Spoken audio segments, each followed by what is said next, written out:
엄마! 여마 뭐 제자리나? 기다리다. 야야야, 그거 갖다 놔. 거기다 놔. 놓고 가.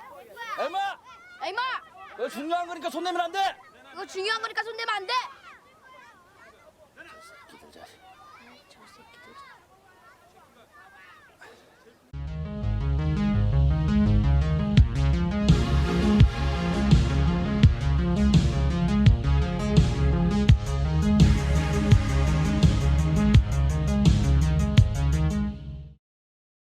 Welcome back to another episode of The Harbor. I'm your host, the Kino Cowboy. I'm with my Kino usual Cowboy. boys, the Kino Cowboy.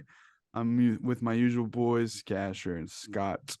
We're doing a Bong Joon-Ho classic, Memories of Murder, which is one of his films I hadn't seen, and I knew Casher had, so I was like, let's check this shit out, dude. Because I heard it was it's, one of the more acclaimed films of all time.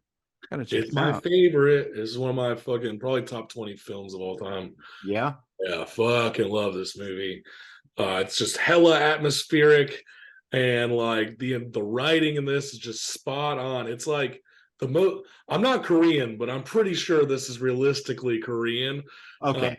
I'm glad you clarified for the audience that you're. I don't know if you guys didn't know. Just because I watch a lot of anime doesn't mean I'm Korean. Yeah, I think this was one of the first Korean films that really made me go, okay, I'm gonna start watching a lot of Korean. Koreans are people too. That was because I don't know, there's like a folklorish feel to this whole fucking movie. Everything feels almost like it's in a distant place, but it almost feels like unreal and fantastic. Well, it has almost that small town gossip game of telephone feel with some of because they're interviewing all these people from a small town, and there's all this hearsay. You hear school children talk about the outhouse, and we'll get to stuff like that later and all of that. But this is my first time watching the movie. Just watched it, and it's pretty good. It's a good movie. All right, thanks for watching, guys. No, No, one of the things, just while we're on it, I'm trying to think. I haven't seen as much Korean cinema as y'all. Obviously, I've seen some. It's some of the best world cinema out there. Bong Joon-ho I said that right, is one of the best directors working today. I found it interesting that this is the first Korean film I've seen not in a metropolis, like not in Seoul or any of the other cities. It's the first bucolic sort of Korean film. Dude, yeah, he calls it the Boondocks. Like they're in the fucking thick of it. And that's one of my favorite parts about this. That's like one of the things I love in Korean cinema is when they go to these like boondock spots, but you also know that there's a fucking advanced civilization fucking 30, 40 miles away. You're not just sitting in like this making Samsung village. Also, this is in the 80s, so like it's even more so like untouched by the rest of the country. Right, there's no internet, so you're so isolated. The which again adds flavor to it, although it also feels like it could be contemporary in a way. It doesn't feel super. Of course, you're not doing that American 80s thing where we have to call back to everything in the 80s in some weird nostalgia way. It would be really weird in a movie about murder anyway. Like, hey guys, Transformer. Also, this woman's been raped. Like, it wouldn't work. But God, I don't know. Adrian and I were talking earlier today when we got lunch about like people who love Law and Order as their comfort show. And it's just, which is like you, Casher, and it's just like watching women get dismembered for an hour every week. It's like, we all have our comforts. That's the thing is that Casher said that he's this kind of a comfort movie to him. And when I watched it, I understood because the whole film has this very comfy kind of cozy atmosphere because of the small town and like the rain and stuff. I don't know. It's got an atmosphere to it to where it's just like you kind of slide into this time and place real easy and just chill. It's very character driven too. It's almost a hangout movie at times. Well, you say the comfiness. One of the biggest things about this film is you have the agent who's essentially an FBI agent come from Seoul and just like completely up tearing exactly how they interrogate and fucking do their detective stuff. Because at first he was just like, I can spot a criminal. I can look him directly in the eye and know. And what is the first thing he fucking does with that agent? He arrests him on suspicion of being a rapist, which is just one of the funniest parts of the movie. Detective Park, within about the first 10 minutes, I go from liking him because I like the actor to not liking him. Because at first you're like, oh, this guy, you know, he's a little loose, but he cares about the job. He wants to find people. He's just a little eccentric, small town. And you see him like beating up and suspects, and you're like, oh, never mind. This guy's. That's a big thing. What I guess it needs to be said. Massive spoilers for this. I don't know. I feel like we need to say that doubly for. No, we already said it. It's out. What I like about the movie, to me, tonally, it really almost starts off kind of like almost a lighter tone, and as it gets along, it gets way more serious, and there are more consequences for the stuff you might have found kind of not silly, but like just part of the whole small town vibe. Yeah, and there's a chaos to it because there's reporters there walking on the crime scene. It's disorganized because it is a small precinct, presumably without much budget or anything. Little background and they're presumably not used to. That's why they get the guy from Seoul. They're not used to seeing murders. Certainly, that's the big background on this. This is based off of like the very first set of serial murders in Korea. And so there's not a whole lot of experience with this. Forensics are super hard to come by, as we talk more about that in this. It's like they are stripped away of everything that we take for granted in American policing and things like that, which this is propaganda, but I tend to like propaganda. Fuck the police, just saying that. But like their ways, they're just like ways they've had for however long that village has been there. Like they want to catch a person, they want to give people peace, and they really don't give a fuck if that person does it or not. With our first example being Kwang, fucking the mentally retarded guy that like they completely pin this on and hold for days in a cell. There's like there's three main suspects that they cycle through. It's him, and then you have the perverts, and then you have the weirdo guy who bird victim. For a while I thought the third guy was actually the one who did it, and we'll get into that in a little bit. I do want to say my favorite line in the whole movie, it comes from the perverted man when he's first brought in, and he's like, is it a crime to jerk off? I mean, in public, that way it is. I haven't read the Korean Constitution, but it's just like I'm somewhere in the code of federal regulation or precinct county. I don't know. Well, we can definitely, when we enter into this movie, we can definitely tell that Park and Cho, they're the rootin' tootin' gun-slinging fucking cowboys of this village, but they're fucking bored is what it is. Like, you can tell that they are bored with what they are doing, and when they fucking come into some murders, they're gonna sensationalize it, and they're gonna fucking go too ham. And we see probably the best drop kicks in any film that's not a. There's so many drop kicks in this movie. There's like 7 drop kicks in this movie. Literally all from Cho, dude. And the irony is that like Cho can't drop kick anybody anymore. He gets amputated. Like there's something about like the writing that just it's perfect to be able to like have this one character that literally gets thrown off a case because he's drop kicking people end up with a fucking amputation. No, everything is very much in its place, but feels organic at the same time. Oh yeah, it doesn't feel written, and maybe part of that's because it's based on a true story. Although I'm sure these characters are fictionalized. I think Bong Joon-ho does that really well in all of his films, even like Parasite, which is, well, Snowpiercer is like the most fantastical film he has next to The Host, and it's like that movie feels fucking like natural, and the dialogue does not feel forced. And there's good dialogue. And granted, we're reading subtitles, but it's stylized enough, but to still feel real, and that's a hard line to ride. Absolutely. Because you get somebody like a Sorkin or a Tarantino, which like, yeah, they're good writers, but I would say it lacks verisimilitude. While this rides the line real well. I mean, even that line you said is it a sin to jerk off? Like, it's darkly humorous, but I could see some guy in the police station saying, just being like, it adds to the lived-in feel of Yeah. the entire movie for sure. absolutely. And that's what one of the main things I really loved about the movie was, in fact, the dialogue and just how everyone interacted with each other. And yeah, as the first like 5 or 10 minutes, I like how it quickly sets Park's personality and how he operates, and then they bring in the guy from the city, and I'm like, did Bong Joon-ho? I think he likes Twin Peaks, because this is like his own Twin I Peaks. think that's that I feel like this is a reverse. Well, not of Twin Peaks, because that guy's from the FBI. That's funny that you thought of that. But on brand that you would.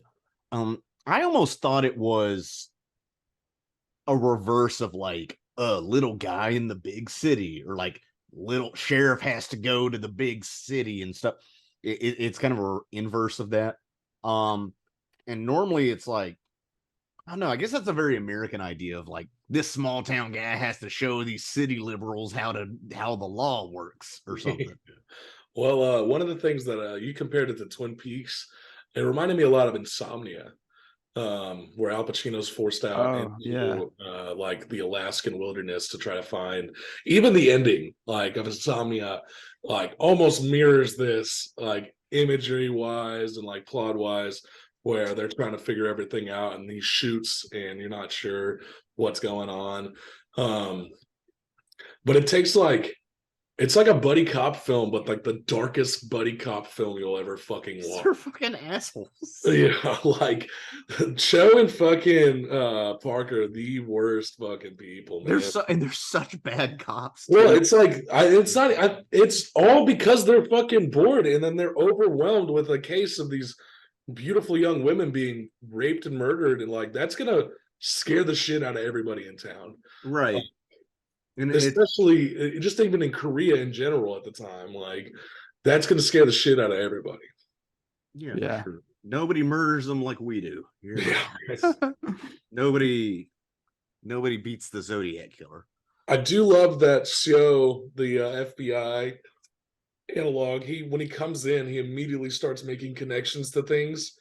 Like, even though they've had time to make these connections, they've just been sitting around drop kicking mentally handicapped people in the fucking basement of a police station. He immediately finds like these really they're complicated connections, like the rainy day, like noticing that every time it's rainy, these people are dying, and connecting it there, and figuring out just like all these the killer's hands are noticeably soft. Like, Yeah, that's like the expertise that he immediately shows in this, compared to I can look anybody in the eye and tell if they're a criminal. There is an almost, again, I feel like this is almost an inverse of an American perspective, but kind of is. There's it's because we're weird, more Eastern, I guess, and less more of a reliance on, I guess, science and expertise, and not pulling it up by your bootstraps. Mm-hmm. Which is funny. One of the big problems in the movie is like they don't have enough institutional support, because genome sequencing or DNA testing is very new at that time. I didn't even really know they had it in the 80s. I guess it wasn't the full genome sequence, but they don't have that kind of technology in Korea. They have to send it to the States and then wait for it to get physically mailed back or faxed or whatever. Yeah, Christ. Yeah. Which is awful, because once they find the third suspect, they're like, they know it's fucking him, and like having to watch every single day so this person doesn't make a run for it, that's got to be the most stressful fucking thing on the planet. The comparison to real life, though, they actually sent it to Japan, which I feel like would be a lot quicker to get back. But still, the case remained unresolved for fucking decades. Well, it's they do mention, they mention a few things, and they mention a few things about American culture throughout the movie. And I finished watching this movie 30 minutes ago, so I'm still piecing it together. But fair. They mention, like, at the beginning, he mentions, what movie does he mention? I don't even remember. I didn't write it down. Shoot. But he mentioned some movie that was like an inspiration for some sort of crime or something, a Hollywood movie. And then at one point he goes on a rant about America's so big that that's why the FBI agents' heads are spinning, because the land is so big. But our type of investigation is boots on the ground. That's Korean because it's a small country. And it has something to do with getting his leg, thematically, with dude getting his leg cut off and wearing the thing over the boots to not scuff it. But it's very critical of that sort of conservatism. I mean, Bong Joon-ho, he's a pretty woke, no, but he seems like a pretty progressive sort of director. He's aware, very aware absolutely, of class issues and things like that. And so I can imagine he'd be critical of that shit's like country bumpkins like this. Prevalent throughout all of Bong Joon-ho's work. Yeah. Is the working class is abused and can only take so much abuse and will rise up, or the working class's methods are not necessarily the methods that aren't working. Like you've got this and Snowpiercer and Parasite. And I just like how every little individual thing that's going on in this movie starts to build up on each other to the point of when it starts raining outside, there's like this swell of music and you get this kind of shift in and you're like, oh man, this is getting real serious. And you can see the frustration as the deaths go along in the film and how much heavier it gets. And I don't know, the music does a great job. At first it's kind of just there in the background, and then during very significant emotional parts, the music swells and you kind of get like this sense of what's the word? You helplessness. And that's what I really liked about it. Also, I looked at Bong Joon-ho's top 50 favorite movies. Number 5 is Fire Walk with Me. So yeah.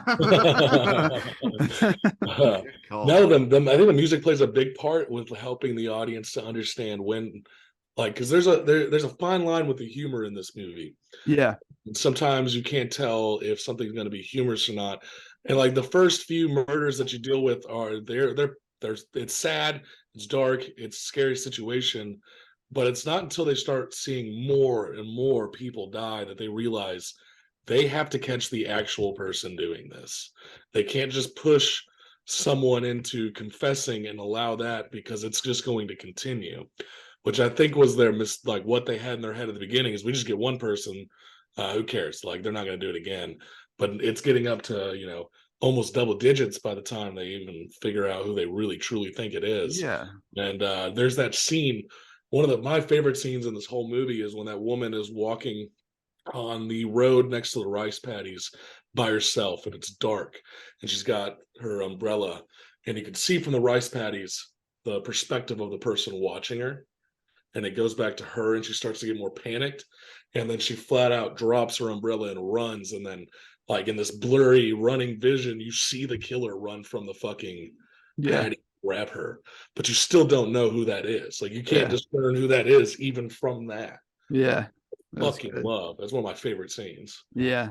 And I like the all the different things you think are clues, and then you're starting to question along with them whether or not they're actually clues, because they're following the trail of the song playing, and then it's raining outside. But then you get the scene towards the end where the killer, it's not raining nor is that song playing, and he just kills that person. So now it's like, well, shit. It was that he inspired by this song on the radio? Did he like this song, or did he like to do it in the rain? Because it's an obvious time where it's hard to see people outside. So obviously, but it doesn't really matter to him. It's not like maybe the killer has to do it in the rain, and that all that shit falls apart. And once that shit falls apart, you're like, damn, I feel just as hopeless as these people. Well, they have it really does give you that for the audience, because the whole time, as you naturally do. And I kind of forgot in the middle of watching this that it was based on a true story, because I was lost in the story, which is a compliment. I was almost like, well, maybe it's like somebody in the police precinct or something. And I was even looking at the movie, like, who could it be? And it's hard to see. Even in something like Knives Out or Glass Onion, there's enough of maybe it was this person, maybe it was that. But even the audience feels like they're grasping for straws. And it's interesting from an audience perspective because you don't know if they're going to do a reveal at the end, or if they're intentionally not giving you a lot of information, or if it's really well hidden. So it's really interesting. I don't know. They put you in that. This is just a side note back to the economics of Korea real quick and Bong Joon-ho.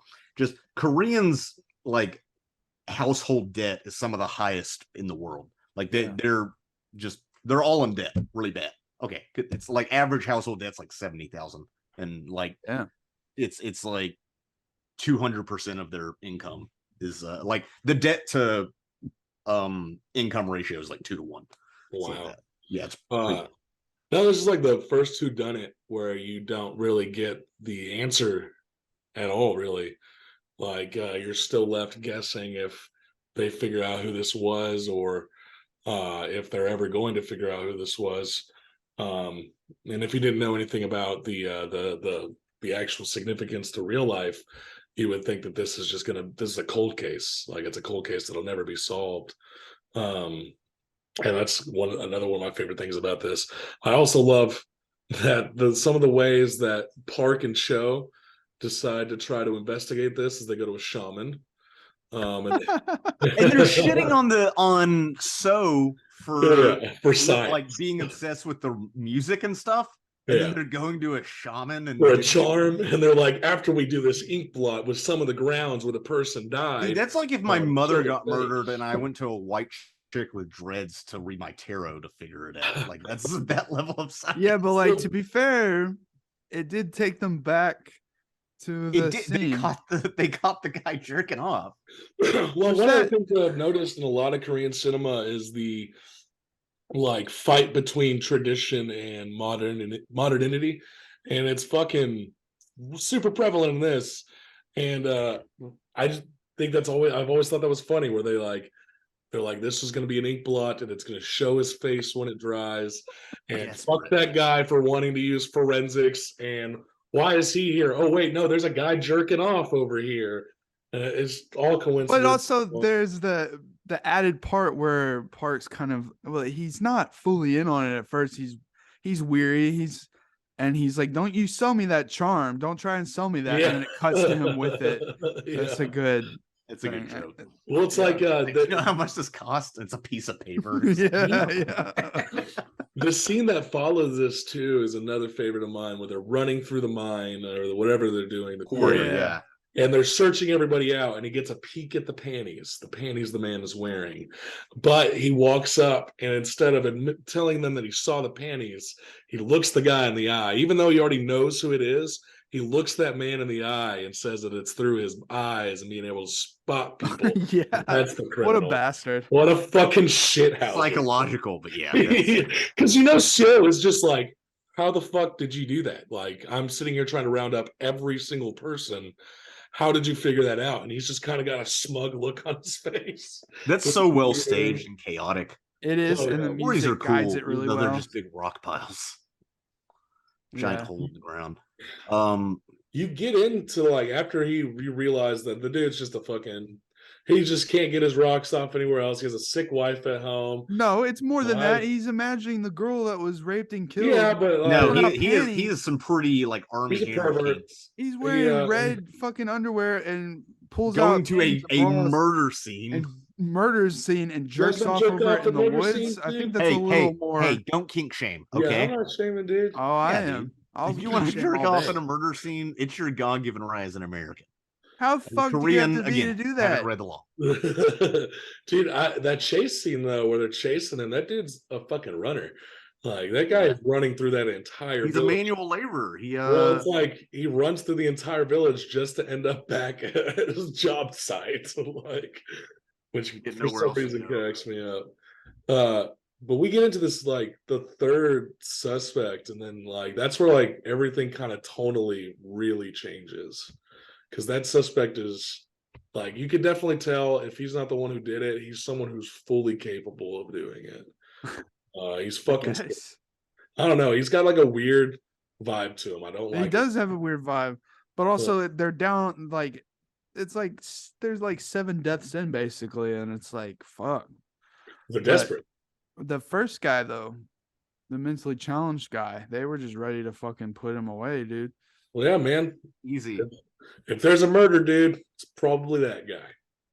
And you see at first the way they handle the perpetrators or whatever, and it's like they roughhouse them. You're like, oh, this is just how they do it back in the 80s in this small town. And then you're like, dude, fuck no. They're like beating the shit out of them, hanging them upside down, torturing. Well, yeah, and they even say like even the school children know how you guys treat criminals. So clearly, this precinct is abnormal even by the standards of 80s Korea. Again, I don't know what their laws are. They might be prisoners. I have no idea.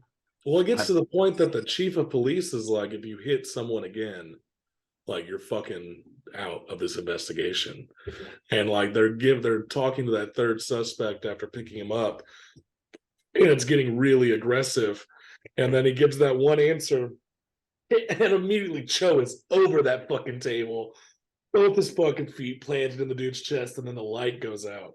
Drop kicks everywhere. I think those are my favorite drop kicks. I think the head guy of the precinct, I think he was kind of less involved lately up until this point. And now he's having to kind of try and straighten shit out again. But yeah, and you definitely get the feeling he cares more about bad press than he actually does the prisoner. Yeah, and well, I'm sure they also haven't dealt with anything quite as serious. They probably dealt with like drunks and maybe like some dude being a fucking creeper or like or like robbery. Some like petty drug dealing or something. Yeah, but it's like they didn't. I don't think anybody took this as serious as it was until they started getting like, one, fucking okay, that's a murder. We'll figure it out. Two, I was like, okay, 2 separate murders. Okay, 3, 4, they fit the MO. We've got a fucking serial killer. Like that it changes things so, because you have ways to look and see. There are ways to like fundamentally try to figure out who a serial killer is by profiling, and like it goes from being like, if it's just like a one murder, you go into a whole science that you're fucking going into with serial killing, like looking for certain MOs, looking for certain things that attach to each murder, and it gets fucking nuts. Shout out to the show Mindhunter. It's on Netflix. I don't know if you guys have ever watched that. The 2 seasons that they have out, because they're not going to make another one because it's too expensive. Oh yeah, fucking brilliant, and bring you directly into the mind of serial killers. And again, that's my shit. I like shit like that. It may not be for everyone, but learning that the MO and the way that they investigate immediately shifts completely once they realize it's a serial killer. I guess outside the movie, when did the forensic science of serial killers really come of age?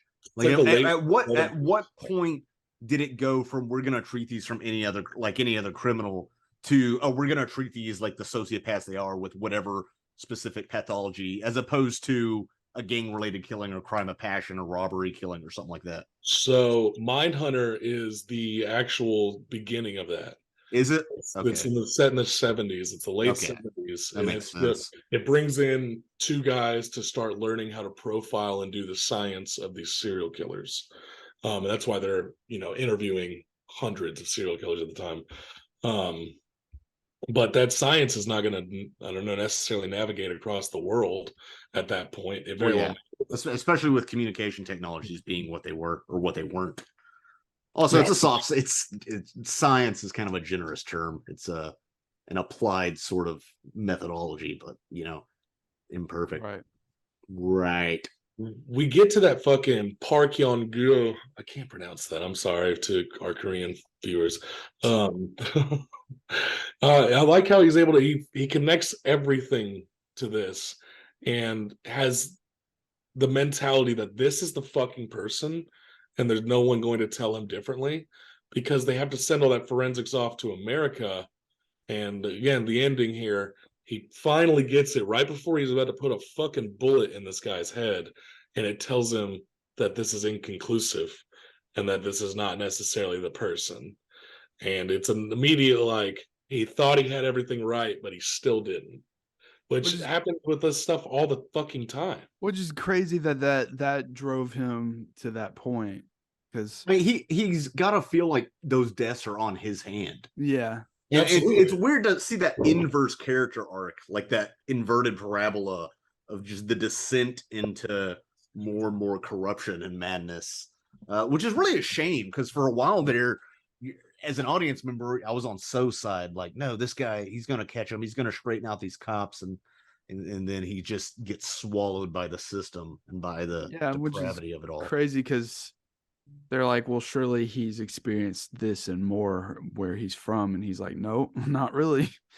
I mean, even if he worked on homicide cases, it's nothing like this. Yeah, no, the first, like I said, the game changes when it becomes serial homicide. The shit's fucking, it fascinates the absolute shit out of me.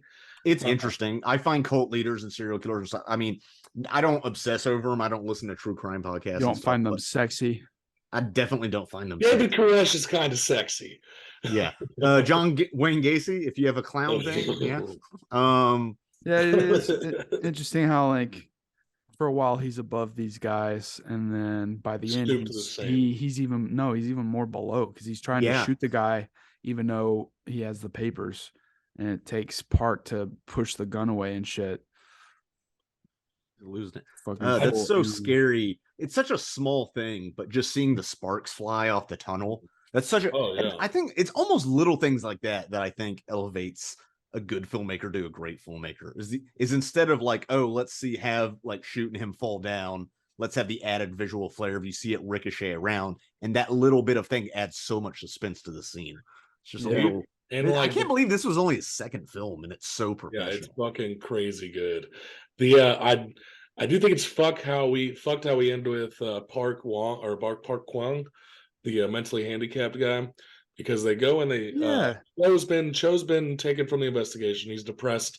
He's drinking heavily. Starts a fucking brawl in Kwang's fucking dad's restaurant, and Park, not being overstimulated or just like overwhelmed, goes in there to protect and hits him with that fucking rusty nail board, and then runs away.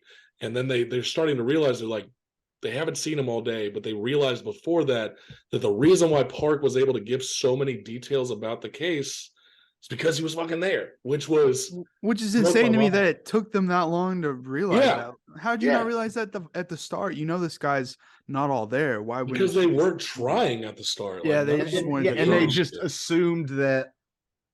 I mean, Park says we didn't rehearse that, but clearly they did to some degree. Oh, he's literally coaching him. It's not rehearsed. It's just like line. It's the guy. It's line, and then the guy reads it. He's like, no, not the brassiere. No, not panties. It was the brassiere. Oh yeah, brassiere.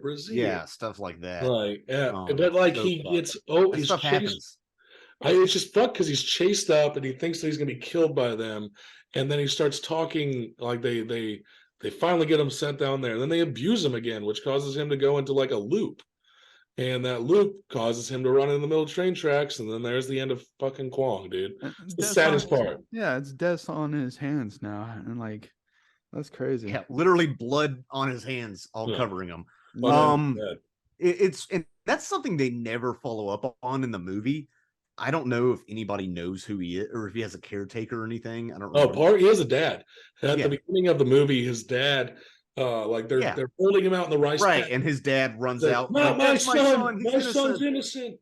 Fucking badass dad, dude. Dad. Unless that dad's killer. He could be. Because here's the thing. The guy said at some point, it's the same man who gave me these burns, right? He says that, doesn't he? Does he? Yeah. Okay.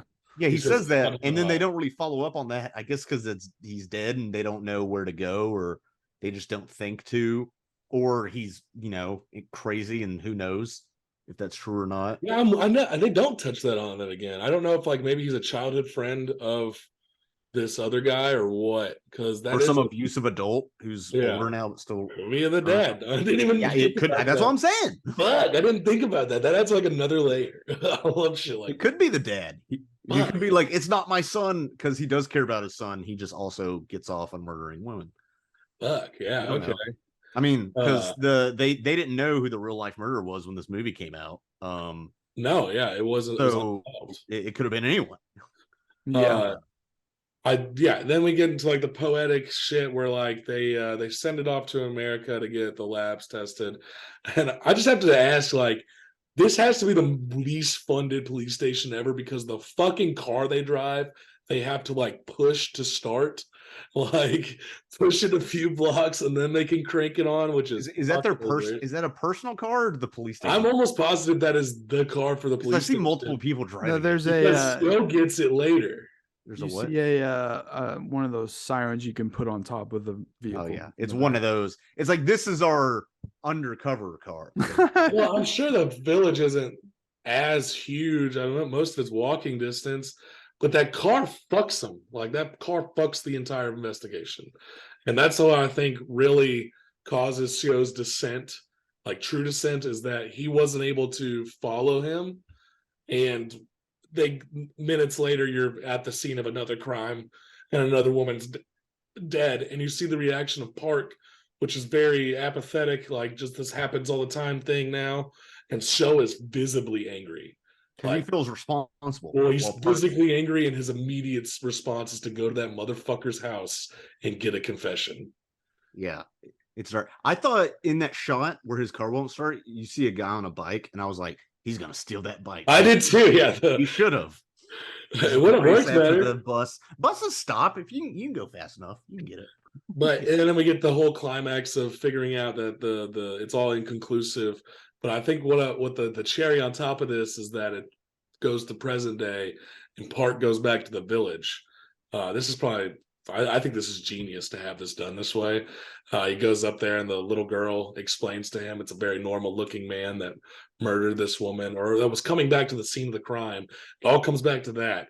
And then the end scene is Park looking into the audience to try to discern if you're one of the criminals. Yeah, I love it. What he could have.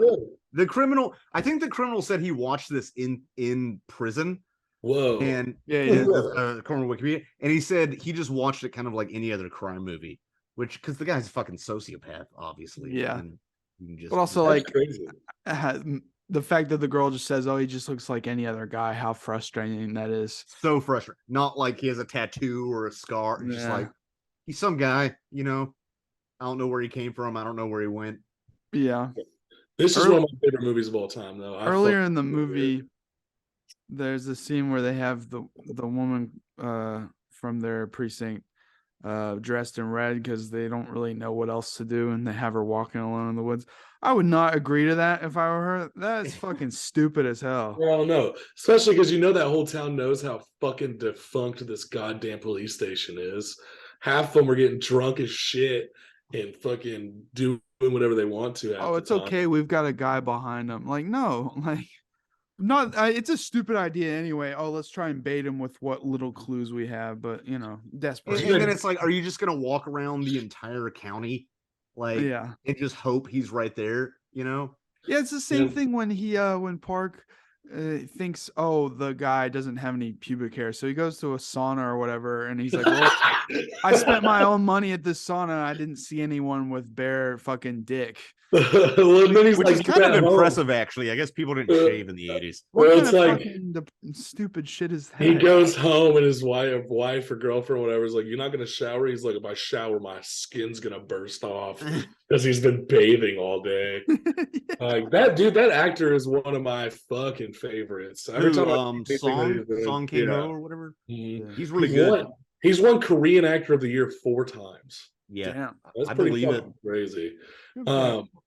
I do want to say, dude, I think that Koreans have really nailed their like crime thrillers. What is it in Korean culture that, obviously there's a ton of Korean movies, but as far as their main filmic cultural exports, why is it all the crime and fucked up shit that gets exported?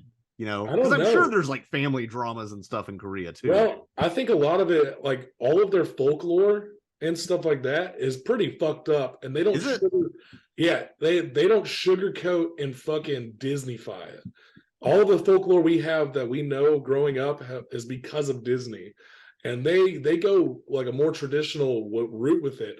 Like one of my favorites that I watched recently in the past year was The Wailing, which is a ghost story that combines a little bit of like a confrontation about modernity and fucking tradition. And that's like an old school folklore tale. And if it would have been done in America first, it probably would have been scored by fucking Danny Elfman. Well, and also there's the whole decades of war thing, and for sure. It affects that for sure. Communism and the French and the American war. I think they also just really appreciate old school fucking revenge and cop thrillers. Because there's a lot of the ones that I've watched take a lot of inspiration from old school revenge and cop thrillers. Old Boy takes a lot of inspiration from old school fucking revenge stuff. You've got fucking I Saw the Devil, which I don't think, Adrian, you'd ever be able to watch that. That is one of the most fucking brutal movies I've ever seen. That's fine. But it is insanely good.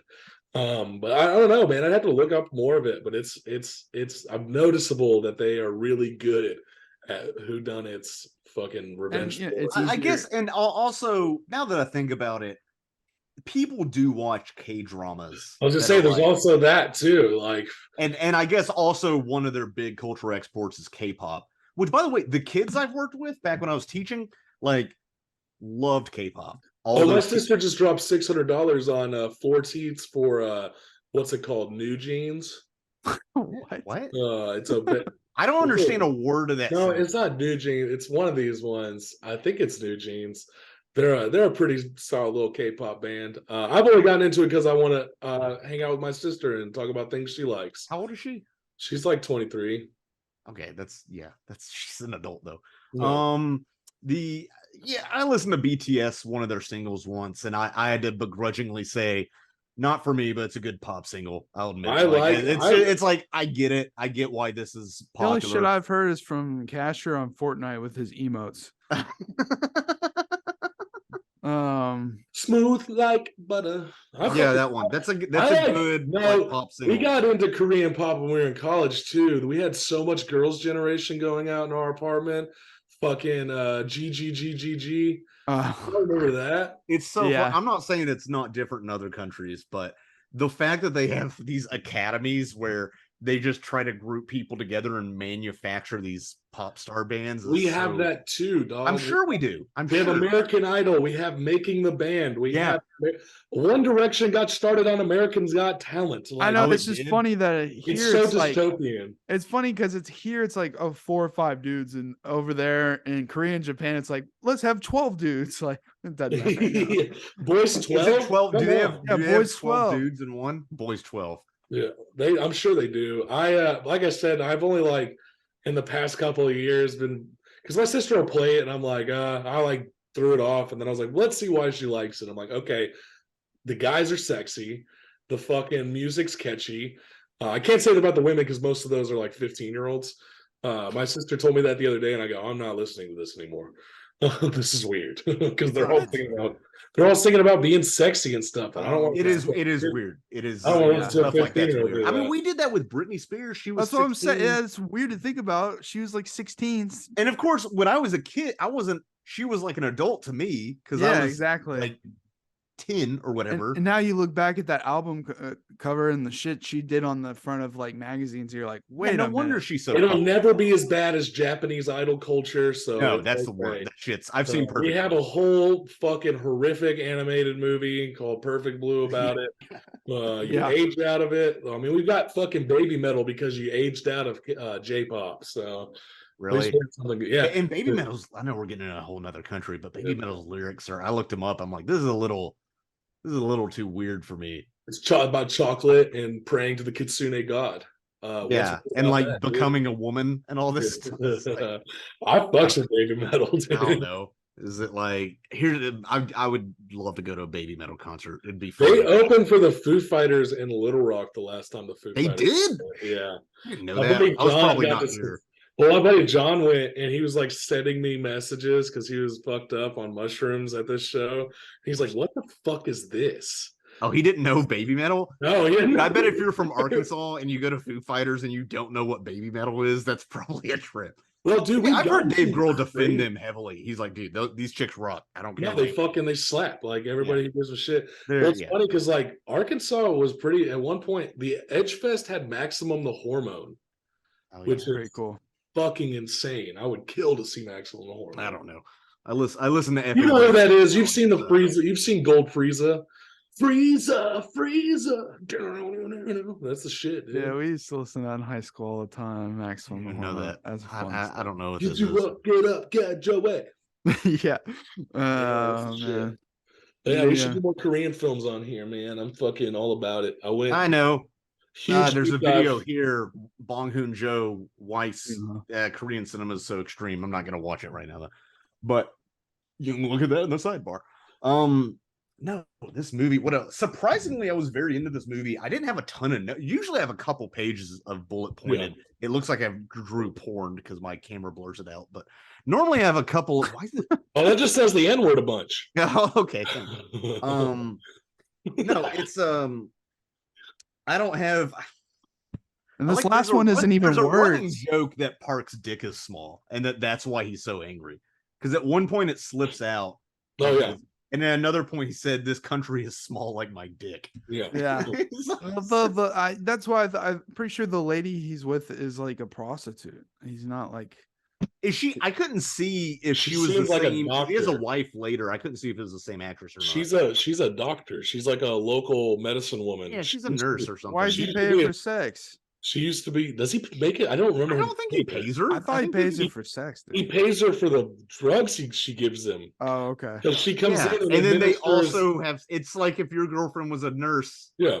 You Well, might. it's like she administers a flu shot for him. She used to be a nurse, and now she does like just house calls with the drugs from the drugstore Okay. because it pays more. That's a hell of a house call, dude. Yeah. No, she. Yeah. Right.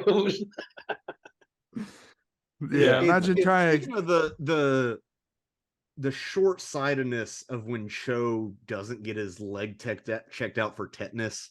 Like it's swelling, and he's like, "I don't know, man," which is the most like Gen X male thing. country bumpkin shit. It's the most Yeah. country bumpkin shit ever. It really is. It is funny how like rural culture. We talk about Southern culture, but really the South is an idea. For sure. I'm not trusting medical. He's if anything, the insecure. last few years have told us. Well, even the doctor's like, we've known about tetanus for a long time. A Dude, shot. no, that doc. He's an old ass doctor. Yeah. He's pissed off. He's like, and you imagine put how down the frustrating. shot. Like, you want to help this guy, but he's such a fucking moron. Well, it's like he's literally like, you could have gotten a shot within the first day and been good. Dude, so I know a doctor once who he was telling me he's had people come in with tumors on their face. And he's like, "Why didn't you see me 6 months ago?" And they're like, "Well, we've been praying a lot." And he's just like, Oh my god. and he even said, like, "I'm a Christian. I think God gave me the knowledge and talent so I could operate on you, you idiots." Fucking day. No, man, that's just like small town shit, and it's very fitting. I love the irony that he loses his leg after so many drop kicks. Yeah, fuck him. That's kind of what he gets. So I don't know. That reminds me of another doctor story I heard of. There's this redneck who is like yelling about his daughter being pregnant, being like, "My daughter is not having sex." And the doctor finally goes, "I'm not saying she's having sex. I'm just saying she's pregnant." And he finally had to say that. It's like, But yeah, I would highly recommend anybody who's listening to go on to like Amazon Prime and Hulu if you've got them. They're a good selection of really good Korean thrillers and fucking horror and all that. I went on a deep dive during COVID and watched probably like 30 in like a month. yeah. And if you want to come on and talk the K-drama pasta about a pasta restaurant, If we're gonna talk any weird fucking Eastern shit, we're gonna talk Buddy Daddies. what is that? It's an anime about daddies who are buddies. okay. I'm looking at Bong Joon-ho's favorite movies. He's got a fair amount of American stuff on here. Close He's Encounters. clearly influenced by American cinema. Close- And here's the thing: I don't know when he was growing up. So how old is he? Like 60, something like that. He's in his I don't know. let's just say in the 70s. I don't know how developed Korean cinema was. Now, I'm actually subscribed to a channel on YouTube, which I never watch anything on it. It's just a bunch of like public domain old Korean movies. And I mean, clearly their studio system, whatever it is, was not as developed as ours was in the 70s. I mean, ours was getting reinvented in the 70s, but I think you see that in a lot of post-war cultures, just because art is kind of the last thing to get developed after industry and everything has to rebuild. You know what I mean? Or at least like commercial art, you know. So I do think that's one reason we were able to use Hollywood as a sort of cultural propaganda in the post-war period, is because we had the wherewithal to do that while everybody else had to like rebuild their cities. And then up their economy to a point where they can invest in some sort of studio system. Although even then, it's you don't have the capital or the population or the international interest capital to like build out that studio system infrastructure in a lot of places, which is, you know, why Indian blockbusters look so weird but awesome. Absolutely. Yeah, because it's although that's a bad example because India's ape shit about movies more than we are. Yeah, no, I was talking, India is possibly the most Kino nation, and I was talking to Sam just about it because after watching mainly after watching RRR, I was like, I'm trying to get into this. This is I need to desperately. I fucking loved RRR, but the RRR is not Bollywood, but it's Telugu, Hollywood. Yeah. But he was telling me there's like 8 different fucking studios in India that do. Dude, there's like 200 dialects of Hindi alone. Yeah, that's what he's saying. I was like, that's fucking nuts. Of just that one language, there's 200 different dialects, which is incomprehensible to me. I mean, India is obviously a big country, but Jesus Christ, dude. Make that banger. Even by European standards, that's insane. Some of Bong Joon-ho's favorite movies that he has in common with me: Close Encounters of the Third Kind, The Shining, Eraserhead, They Live, The Thing. All right. Goodfellas, Firewalk with Me. He also has 400 Blows on here, Psycho, Silence of the Lambs, Vertigo. Interesting. Yeah, but he doesn't have the Great Mouse Detective. That's true. Actually, that movie is mid as fuck. Okay, he does have some non-Western, some like Japanese. Oh yeah, he's got Brighter Summer Day. Yeah, he's got. Well, I guess this is Western, but Aguirre, Wrath of God. Yeah, have you seen that movie? No, I need to. It's fucking crazy. Yeah, I need to. Especially, you know me and Conquistadors. Yeah, that movie will send you into madness. That's almost like to its detriment, but in like a cool way, I guess. Dude, what is Werner Herzog? And like, I almost. Was it that movie or a different movie where something with a boat and having to? Do you know what I'm talking about? It's that one. It's that one. What he like? There was this terrible experience, so we have to recreate it for my cast and crew, something like that. Oh, I guess I don't know. It would probably be that one. There's It looked like the shoot. Half the time movie. Werner Herzog will tell a story, and I'm just like, I don't know if he's fucking with us or not. The shoot for that movie looked like hell.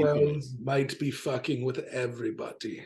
I think I've got a pretty good Werner Herzog. Yeah, that was decent. Have you seen the episode of Boondocks where he's in it?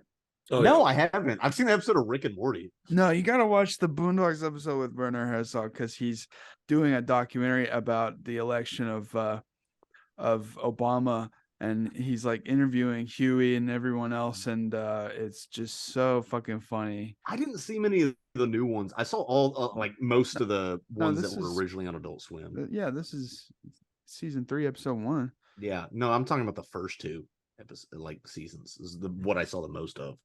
Well, season 3 is still the same director, creator.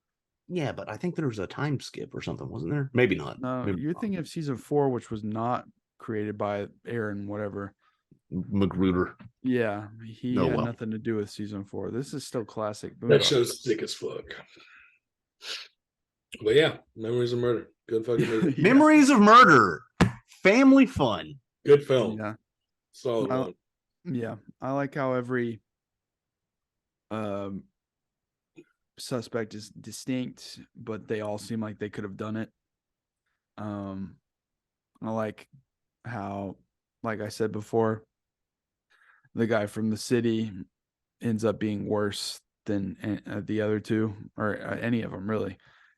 The final sequence, I've seen that shot of the tunnel and him holding the gun to the head. I've seen that before, so it's like cool to finally see where that was from. I love the atmosphere of the movie, and overall, I really enjoyed it.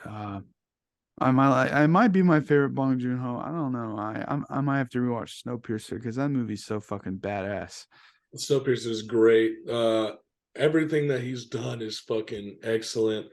Yeah, I can't wait for his next one. Yeah.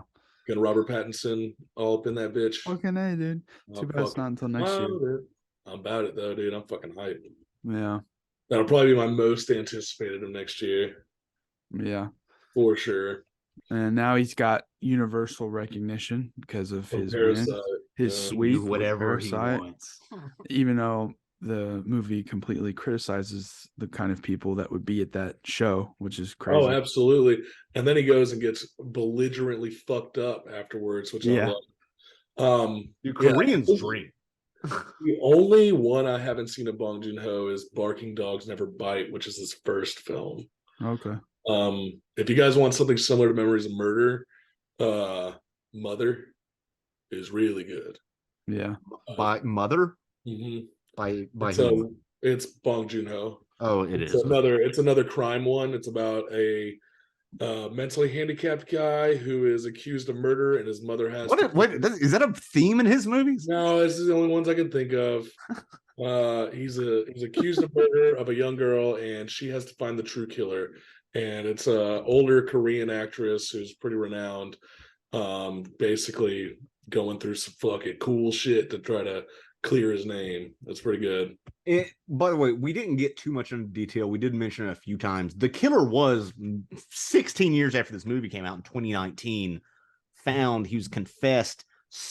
He's still in prison for life with a possibility of parole, which is insane to me. He was already in jail when they found him. Oh, were they? He was, because he like raped his sister or something, killed her or something.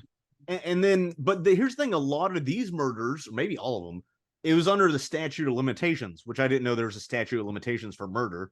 But yeah, it's so he's just like, well, I guess that doesn't count. I don't think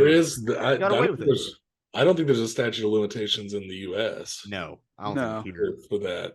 But yeah, Bong Joon-ho said when he learned about the killer, he said it was too complicated to process. So, understandably, it'd be weird because you draw attention to that case so much internationally. I would have heard of it without this movie. Yeah. And then it, ugh. Imagine him making a movie from the fucking murderer's perspective now that he's been caught. That'd be kind of cool. Yeah, you would like that, wouldn't you? I'd be into it. That's what I was hoping. There's a fake out in Scream 6. That's what I thought they were going to be doing, and then they changed it. I was like, no, you had a good thing. Oh, well. But that's a different story. Missed chances. Yeah, whatever. Anyway, I guess that's it, huh? Yeah. All right, that wraps up another episode of The Harbor. Scott likes to do call to actions. I don't. I'll let him do it. Hey, like and subscribe, guys. If you can, we really appreciate it. Leave a comment. Let us know what you think. And if you would like to join the Harbor and talk about some movie that's not Cape shit, let us know. King Cobra, text us back. Yeah, you can if you want. No, please, we really appreciate it. I don't want to talk to. It's good for the metrics. I'm good. For the algorithm. Yeah, you don't have to subscribe, but you can buy my book on Amazon. It's not written by Kino Cowboy. It's written by some other asshole. But yeah, Gadrian Butt Cheery, and it's porn. Yeah, it's porn. Don't look at it. Oh man. All right, thanks everybody. Bye. Have a wonderful time. Next week on the Harbor, Pink Flamingos. God, I'm excited for that. Also, if you're a diehard fan, I have a couple of video essays I'm thinking about doing this year, so look out for those. Try to expand the channel a little bit. So Also, we're gonna start an ARG, and there are clues hidden through the other 90 episodes of The Harbor. So rewatch all of them, and Yeah. you could win a Disney trip. No. Yeah, that'd be pretty cool. Yeah, you can come with me and my girlfriend and no one else, and then we'll go to Disney World as like a. You have to be a big titty goth girl to apply, though, and down for just whatever. Yeah. Anyway, thanks everyone. I guess. See ya.